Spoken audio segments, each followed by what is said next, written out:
Across the broken roads of Europe, a small car rolls where tanks have failed.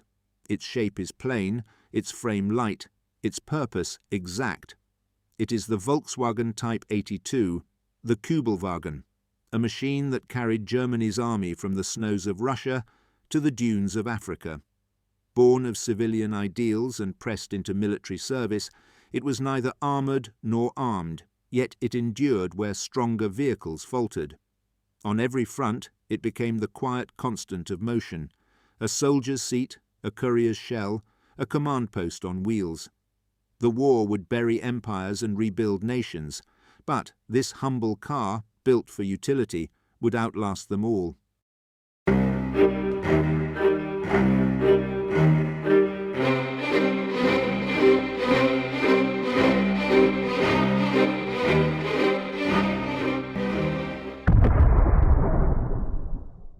In the early years of the 1930s, Germany's roads were crowded not with traffic, but with ambition. Factories that had once built ploughs and bicycles now turned their tools toward the machine age. Amid this industrial hum, the nation's leaders sought a car for the people, a Volkswagen, a vision of mobility for every citizen, promised before the shadow of war fell. The idea began as a domestic dream, simple and unthreatening. The average German could not afford a motor car, and the proposed KDF wagon, designed by Ferdinand Porsche, was meant to change that. Its air-cooled engine, light body, and rear-wheel drive were economical solutions to civilian life. But when Europe's peace began to strain, that same efficiency caught the eye of the German military establishment.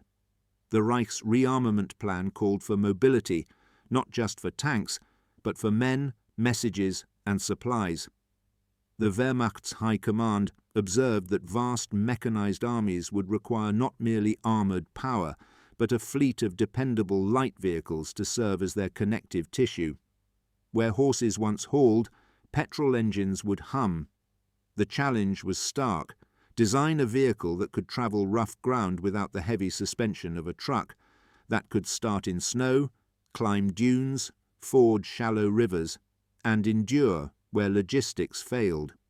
A vehicle simple enough for a conscript to fix with a wrench and a spare part. Thus, in 1938, the idea of the people's car was inverted. The Volkswagen Werk at Fallersleben, a civilian plant, was quietly adapted to military need. From the shell of the KDF wagon would come a new prototype, designated the Type 62, and then refined into the Type 82 Kübelwagen. Its name, literally meaning bucket car, came from the early utility bodies with cut-down doors, a design for ease of entry, not comfort. The Germans had built something closer to a mechanical tool than a car, and they knew it. There was nothing ornamental about it, no plating, no polish, only pressed steel panels, a tubular frame, and that curious rear-mounted engine. While other nations favoured heavier vehicles, the Kübelwagen was a paradox: light, almost fragile to the eye, yet sturdy in use. Its body was flat and angular, not from artistry, but from the need to weld quickly, repair easily, and conserve material. Its air-cooled engine meant there was no radiator to freeze or rupture in hostile climates. The Kübelwagen's conception coincided with the birth of blitzkrieg, a form of warfare that depended not on attrition but on motion. The car was to be the humble servant of this doctrine, ferrying officers, maps and orders through dust and shellfire. No one celebrated its creation with fanfare or speeches. It simply appeared, a small rectangle of metal and rubber, and began its quiet service at the edge of a continent sliding toward catastrophe. By 1939, test models were already rolling across the training grounds of the Wehrmacht. Military observers recorded with satisfaction that the little car could follow half-tracks and trucks through mud without complaint. It was not fast, nor particularly graceful, but it moved, and kept moving. When war erupted that September, the Kübelwagen had found its place. It was to be the modest companion to Germany's far more infamous machines, the Panzer, the Messerschmitt, the U-boat.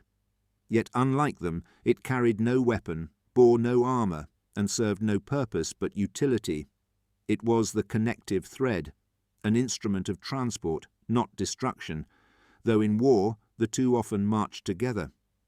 By the time the campaign in Poland concluded, the Kübelwagen's role was already assured. As the Wehrmacht's reach expanded, the demand for thousands of light vehicles followed.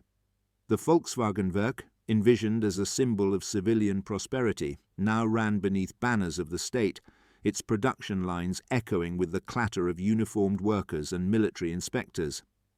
In that transformation lay a dark irony. A car meant to democratize movement had become an accessory to conquest. The same engineering virtues that promised freedom, simplicity, reliability, endurance, now served occupation and expansion.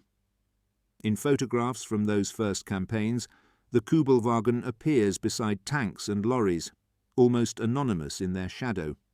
Yet it was there in every theatre, a supporting player in the logistics of aggression. Wherever soldiers gathered, wherever radio posts were erected or columns advanced, the little car appeared, unglamorous, essential, and tireless. It is perhaps in that anonymity that its story begins, not as an emblem of might, but as a study in how ordinary design becomes extraordinary when history turns. The Kübelwagen's birth was not the triumph of a single genius, but the outcome of an industrial philosophy. Behind its plain exterior lay the logic of Ferdinand Porsche, an engineer who believed that perfection resided not in complexity, but in reduction. Every curve, he argued, should justify its existence. Every part must serve two purposes, or none at all. In 1938, when military representatives approached Porsche with the concept of a lightweight vehicle for the army, he already had the foundation. The civilian KDF wagon offered an air-cooled four-cylinder engine, producing just 25 horsepower, mounted at the rear. It was slow, but remarkably efficient. The challenge lay in turning this modest car into something the army could depend upon, a machine that could endure dust, cold, and battlefields. At the testing grounds of Kummersdorf, early prototypes were driven mercilessly. They stalled in mud, sank in sand, and broke their axles on rutted tracks. Yet each failure was logged, studied, and reworked. Porsche's small team of engineers, assisted by military mechanics, reinforced the frame, modified the gear ratios, and fitted reduction gears in the rear axle to increase ground clearance. There was no luxury in the design room. Only draftsmen bent over blueprints, their pencils tracing lines of necessity. The engineers removed the complex hydraulic systems common in foreign designs and replaced them with simpler mechanical parts. This austerity was not born of poverty, but of precision. Fewer moving parts meant fewer opportunities for failure. The result was unconventional. The Kübelwagen sat high, with its flat panels and short wheelbase, giving it a peculiar stance. Neither a car nor a truck. Its canvas roof could be rolled back or removed entirely. Its doors were low and square, and its body weight at just 725 kilograms allowed it to float momentarily across soft terrain where heavier vehicles dug in. Inside, the design was Spartan to the point of severity. Exposed metal, basic dials, and a floor bare of upholstery. Yet in the field, such simplicity was praised. Mud could be washed out with a bucket of water. Engines could be stripped and repaired by hand. In climates where complex cooling systems froze or boiled over, the Kübelwagen's air-cooled motor ticked on, indifferent. But beneath this efficiency was a contradiction. The vehicle embodied Germany's technical mastery, the same mastery now tied to a regime pursuing domination. Each innovation carried with it a moral dissonance, a triumph of mechanics in service of destruction. In the Reich's propaganda films, the Kübelwagen was occasionally glimpsed behind officers' speeches, an unspoken symbol of organization and reach. Yet the engineers who built it seldom saw glory. They were bound to the demands of production schedules, material shortages, and the watchful eyes of inspectors, ensuring that every vehicle met the military's standards of reliability. As production scaled up, so too did the refinements. Reinforced shock absorbers improved its stability. A more powerful generator allowed radios to be fitted. Optional heaters were added for the bitter eastern winters. The Kübelwagen evolved not as a static object, but as a process of continuous correction, a moving argument between ideal and reality. By the outbreak of the wider European war, the Volkswagen factory had become a symbol of transformation, a testament to what the state could achieve through command and discipline. Civilian dreams of the people's car were replaced by quotas for military utility. It was the mechanization of ideology, rendered in steel and labor. And yet, despite the regime's grand rhetoric, what emerged from the factory was not a machine of glory, but one of endurance. Soldiers came to call it the soldier's friend, not out of affection, but respect. It started when others failed. It crossed ground thought impassable.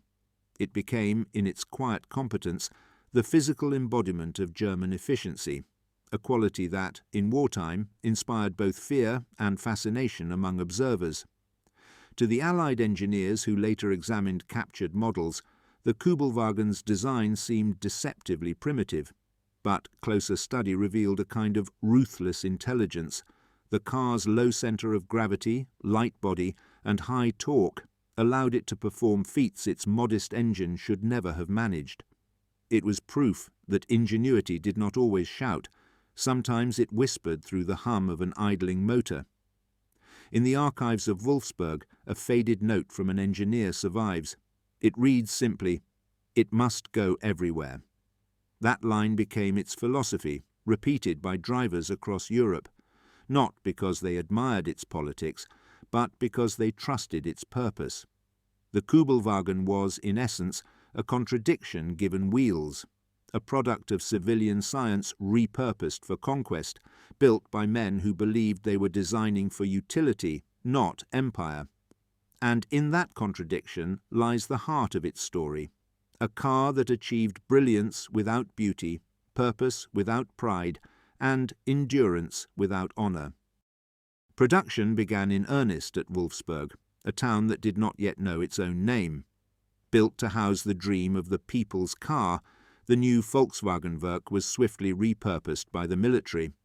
Where once families were promised affordable motoring, assembly lines now filled with khaki-painted frames and conscripted labourers. The Kübelwagen was not forged in glory, but in exhaustion. Steel was rationed, rubber diverted, and copper reserved for weapons. Every car that rolled off the line was a compromise between efficiency and scarcity. Yet, paradoxically, it was this scarcity that sharpened the engineering discipline behind it. The assembly floor echoed with the rhythm of repetition.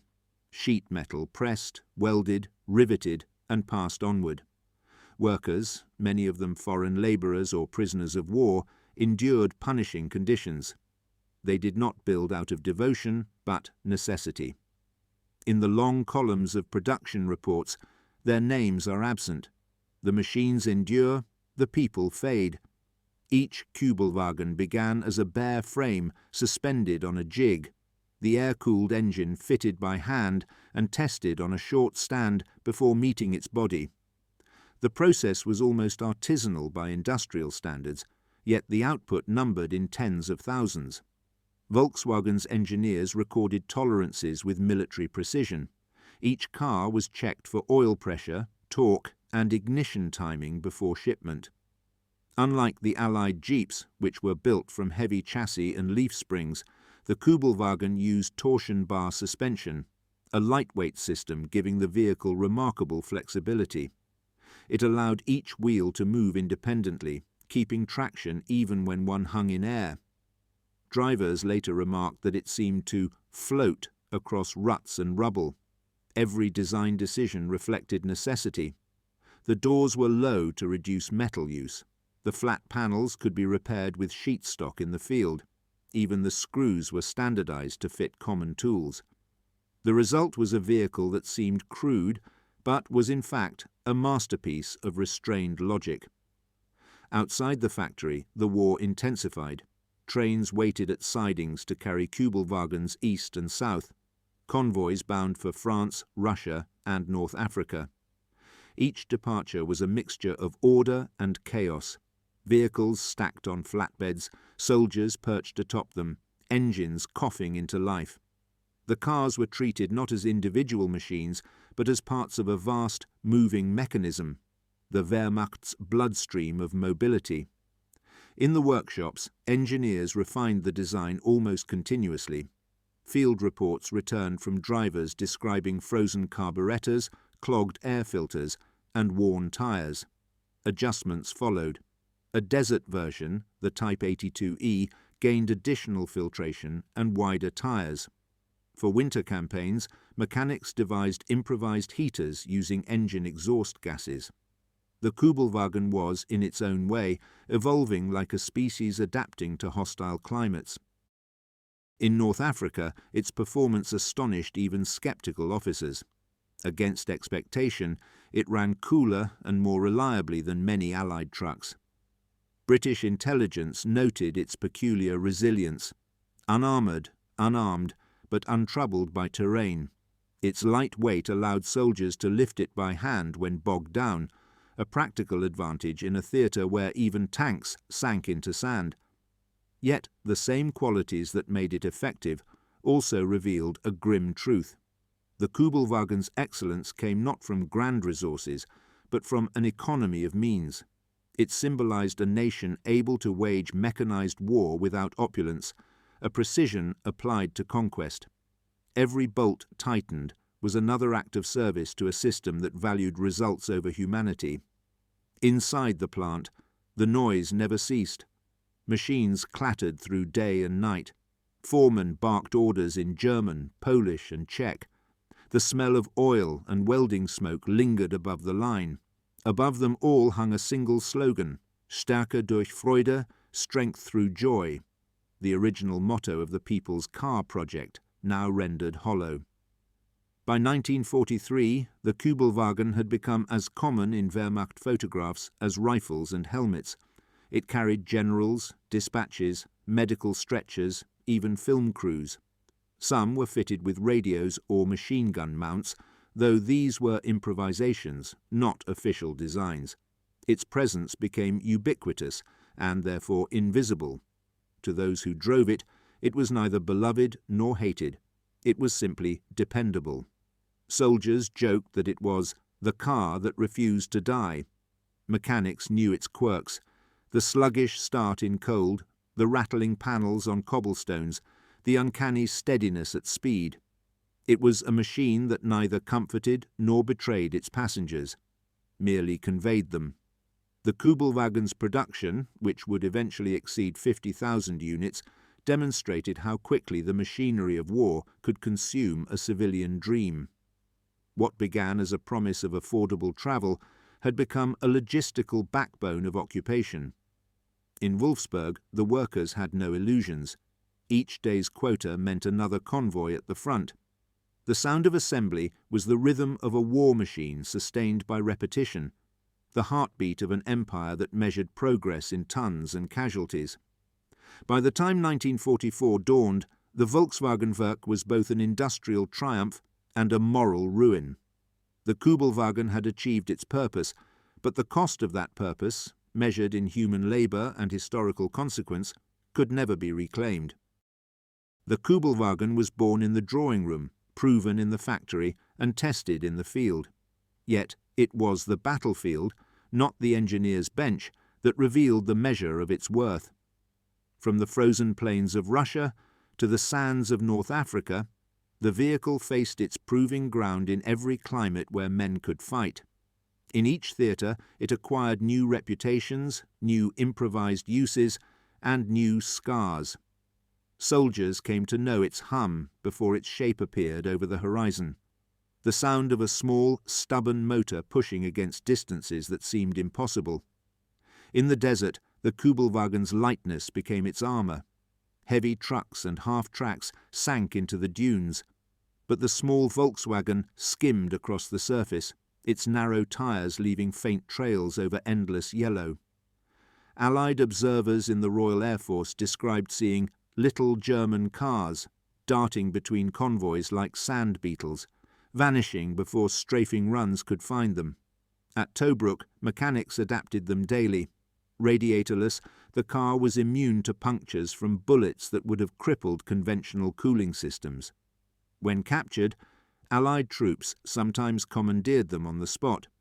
One Australian sergeant wrote in his field notes, "The enemy's jeep runs better than ours in the heat."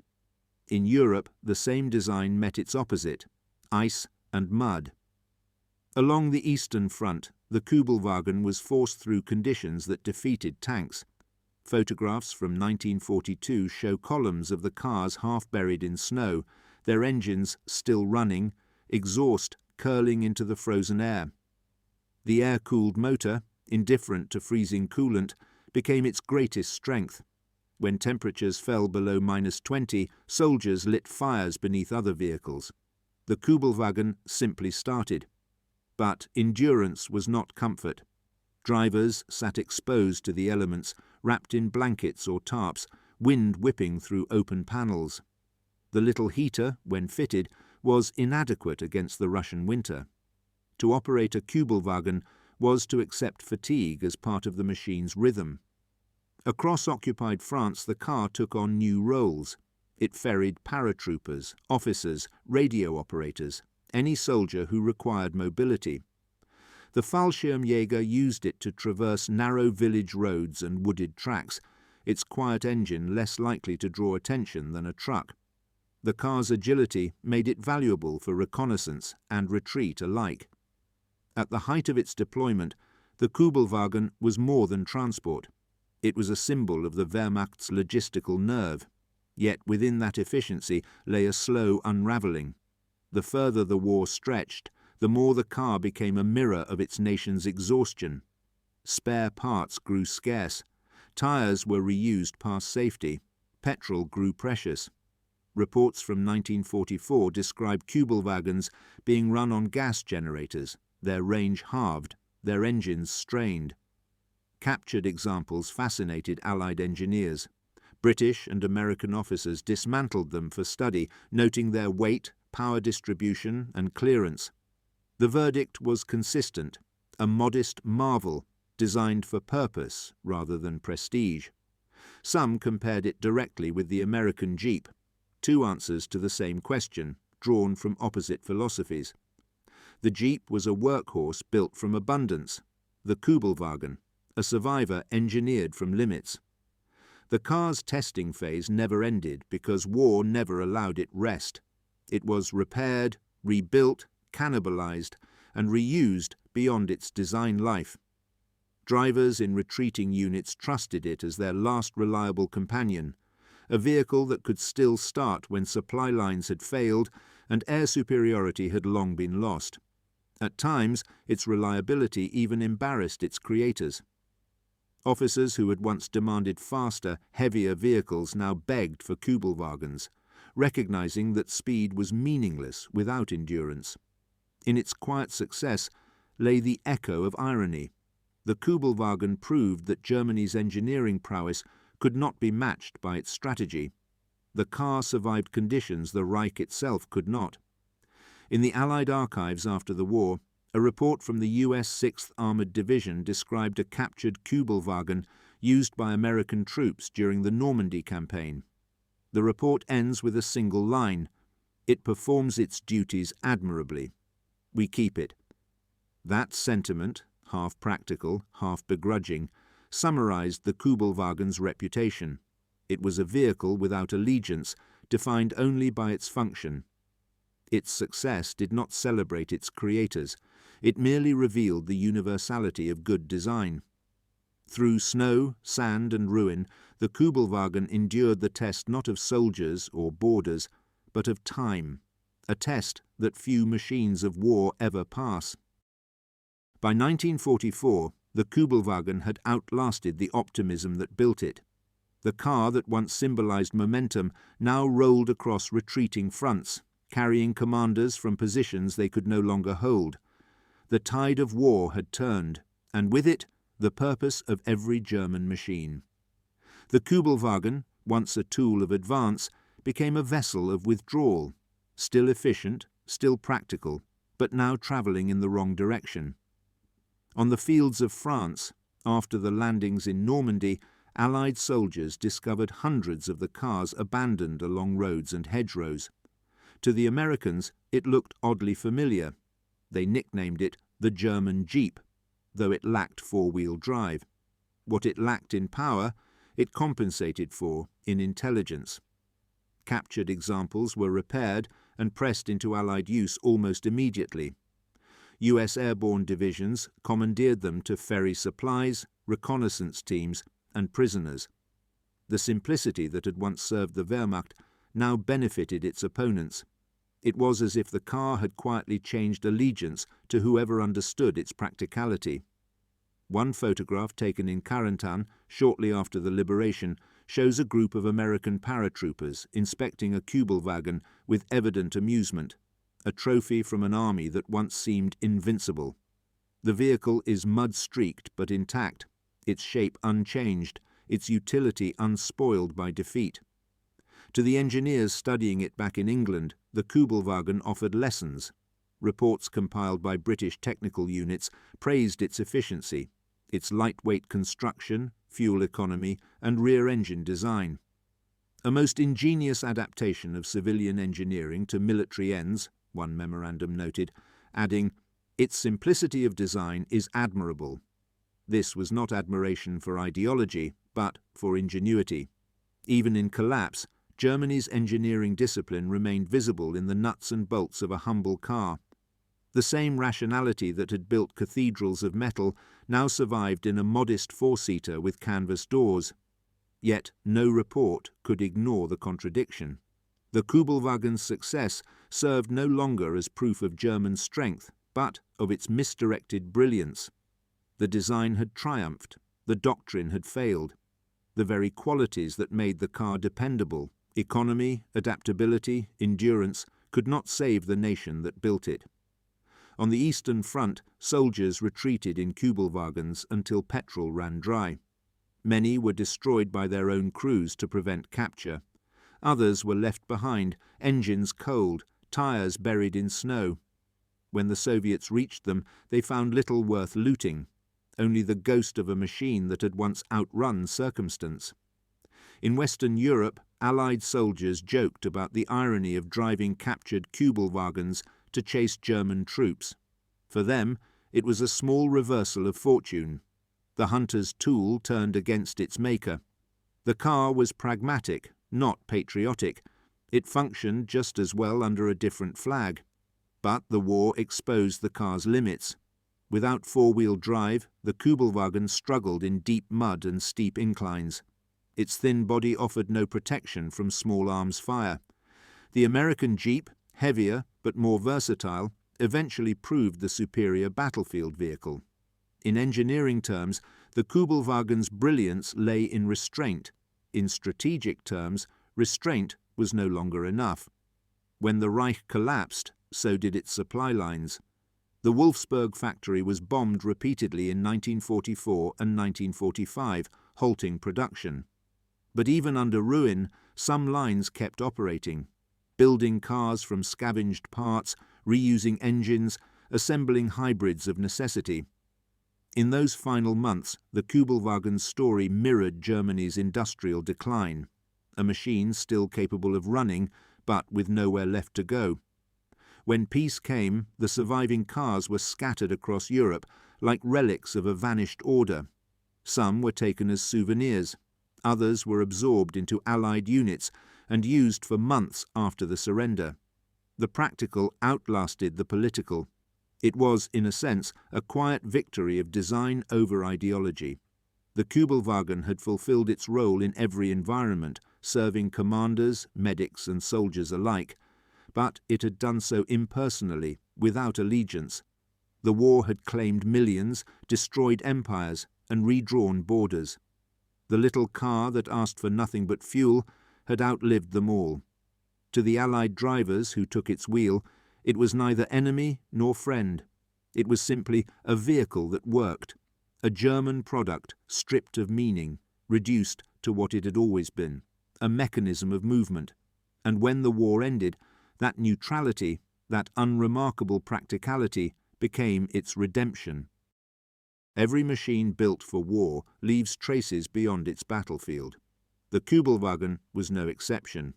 Its endurance had proven an engineering success, but that very success exposed the contradiction at the heart of Germany's wartime industry.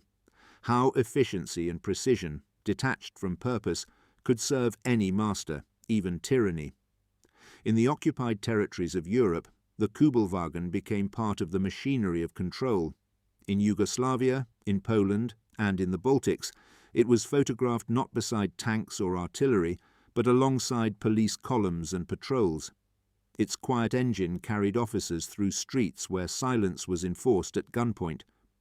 To the people who saw it roll past, it was not a marvel of design. It was an emblem of occupation. The car's unassuming shape blended easily into scenes of repression. Documents checked at roadside posts, villages searched, partisans pursued. In these moments, the Kübelwagen became something more insidious than a tool of transport. It became a symbol of the ordinary serving the intolerable. Yet within Germany, the war had begun to consume its own industry. Shortages of petrol and steel forced extraordinary improvisations. Some Kübelwagens were fitted with Holzgas systems, wood gas generators mounted at the rear. These crude contraptions converted burning charcoal into fuel vapor, allowing the car to run without petrol. The arrangement was cumbersome and dangerous, a desperate measure to keep vehicles alive as the nation starved of resources. The image of a gas-propelled Kübelwagen encapsulates the paradox of late-war Germany, a state still technically ingenious, yet materially bankrupt, sustaining motion through sheer will. Every adaptation became a metaphor for survival, stripped of purpose beyond endurance. As the war's end drew near, the Volkswagen factory itself was caught between collapse and rebirth. Allied bombers left the plant crippled, its assembly lines twisted and silent. Yet the British occupation forces, recognizing its potential, preserved the site rather than dismantling it. They saw in the Kübelwagen's framework not the instrument of aggression, but the foundation for a civilian future. This decision, pragmatic rather than symbolic, would shape the next century. Under British supervision, Wolfsburg reopened, not as a monument to the past, but as a workshop for recovery. In late 1945, the same production lines that had once built Kübelwagens began producing a different car, the Volkswagen Type 1, later known simply as the Beetle. The transformation was almost alchemical. A factory designed to arm an empire became a cornerstone of post-war reconstruction. The Kübelwagen's mechanical DNA, its simplicity, efficiency and reliability, was reborn in a civilian form, stripped of militarism but carrying the same mechanical logic. Few noticed the irony. The same traits that had served conquest, the light engine, the air cooling, the modular design, now served peace. For the engineers who had survived the war, it was a strange continuity. The technology they had perfected under duress now built a future that denied everything their past employers had stood for. But history does not cleanse so easily. The moral residue of such inventions lingers in the archives and the photographs. The Kübelwagen parked beside checkpoints, its seats occupied by soldiers enforcing occupation. It reminds us that technology, no matter how clever, inherits the ethics of its use. In post-war Europe, surviving Kübelwagens were repurposed for civilian service, mail delivery, fire brigades, agricultural work. They became harmless again, even endearing. Children rode in them, unaware of what they had once represented. To some, this was a small redemption, to others, an uncomfortable erasure. In museums today, when visitors see a Kübelwagen on display, its body restored, its paint clean, they often remark on how ordinary it looks. That ordinariness is precisely what made it so effective and so troubling. It is the face of modern war, the familiar reconfigured into the functional, the everyday turned toward extraordinary ends.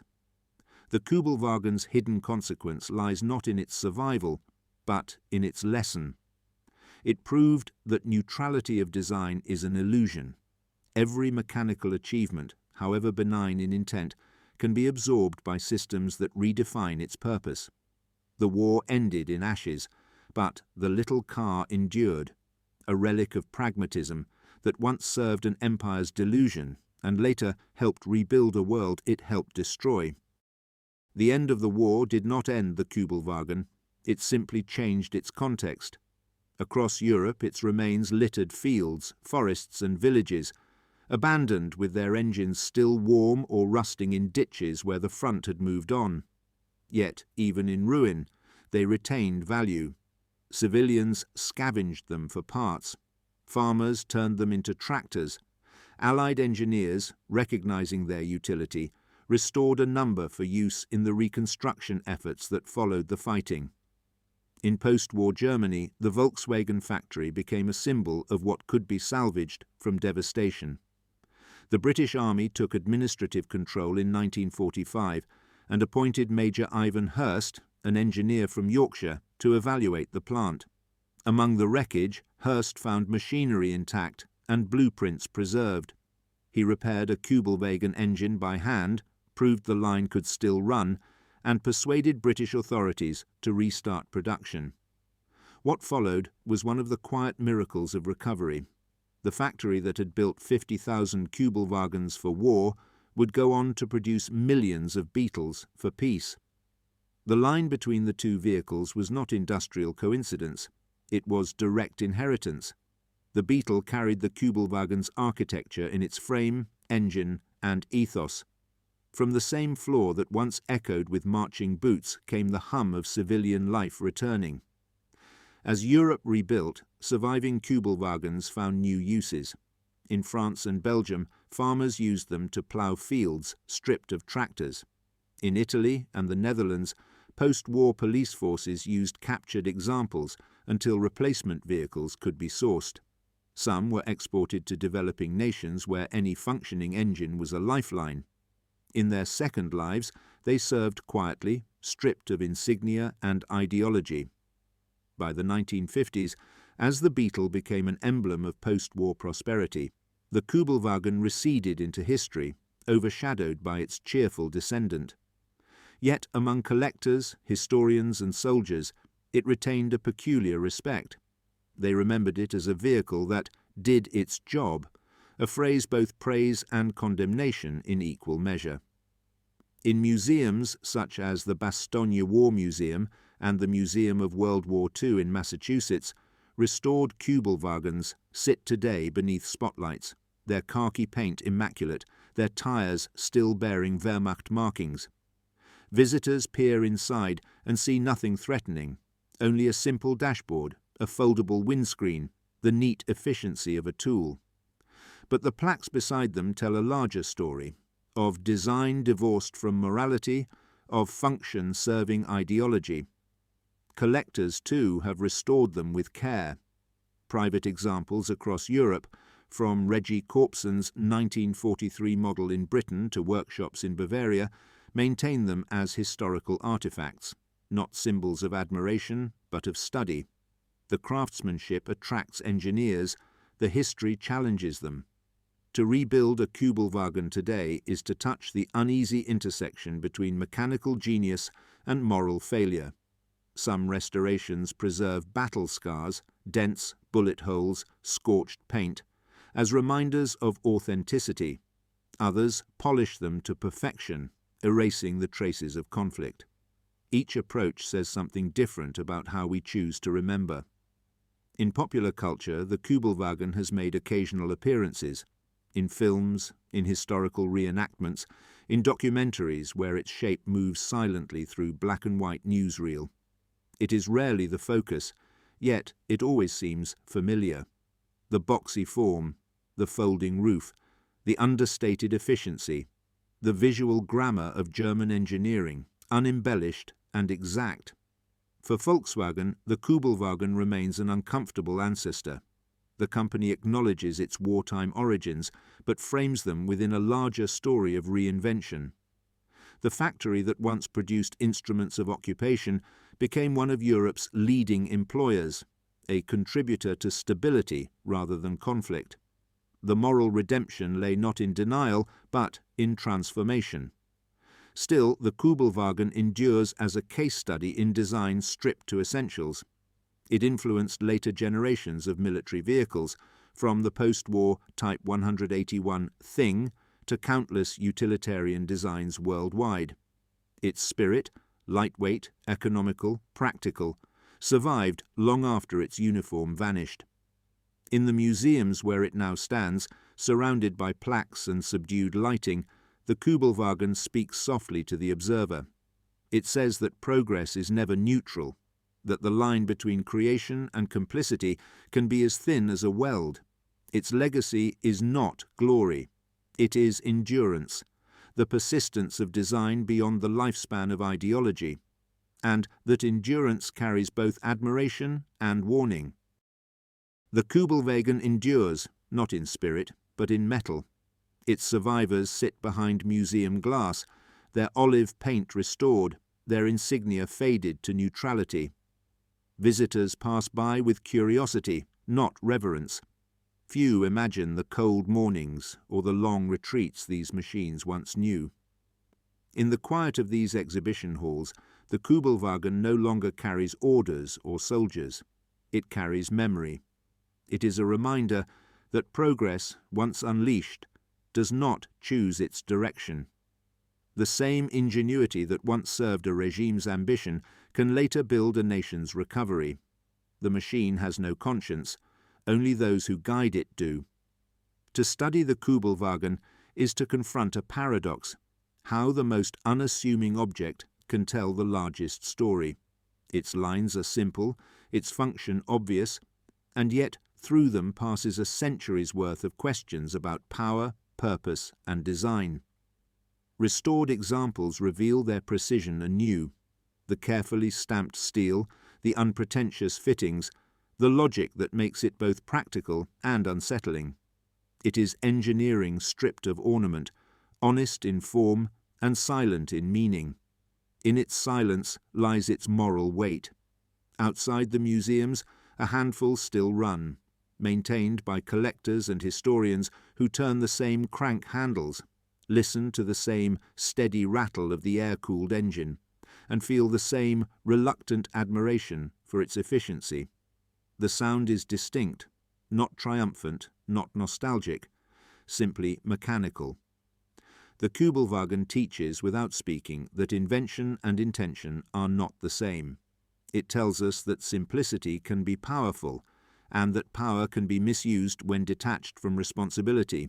Its endurance is both its virtue and its warning. At the Musée du Tank de 40 ans, one stands beneath a soft light beside heavier vehicles. Around it, hulking shapes of steel speak of battle and destruction. The Kübelwagen, by contrast, looks almost fragile, a courier among giants, yet in its modest design lies a different kind of revelation, the small things that make the great events possible. Its designers had intended only to build something that would go anywhere. It did, across deserts, across rivers, across a continent at war. And when that war was over, it went further still, into history, into reflection, into the long conversation between innovation and conscience. The Kübelwagen's story ends not with a roar, but a hum, the sound of an engine built for the road, not for victory. It endures as a testament to what engineering can achieve, and a reminder of what it must never forget.